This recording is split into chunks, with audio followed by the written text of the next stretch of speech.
I can't wait to get to class. Really? That's surprising. How come? We're gonna talk about psychological theories. It should be interesting. Like Freud's psychoanalytic stuff? Maybe, but also classical conditioning. Never heard about it. It all started with the famous Pavlov's dogs experiment. Pavlov was a Russian physiologist and he discovered that with conditioning, you could teach dogs to salivate to food. I do know of a Russian child psychologist, Leviathan Svitsky. He introduced concepts such as the zone of proximal development and scaffolding. I think you're mispronouncing his name. Probably. What's the difference between psychology and psychiatry anyways? Psychiatrists are doctors, but not psychologists. Ah, well, here we are.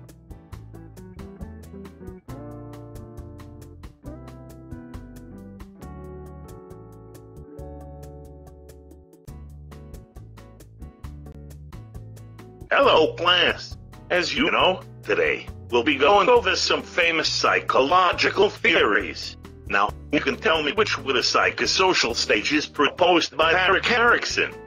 Trust versus mistrust, autonomy versus shame and doubt, initiative versus guilt, industry versus inferiority, identity versus role confusion, and intimacy versus isolation.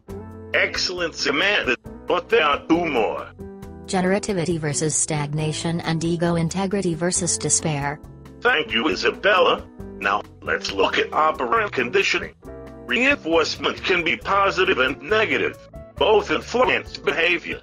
Positive reinforcement represents a reward. Does anyone remember what is meant by negative reinforcement? Negative reinforcement constitutes the withdrawal of an aversive stimulus. Perfect, Eliza. I see most of you have done their readings. Of course, reinforcement makes a behavior more likely, while punishment and extinction render it less likely to reoccur. We can now take a break. Are there any questions? What about child psychology? Child or developmental psychology? That is a great question, Keisha. We'll review the main theorists right after recess.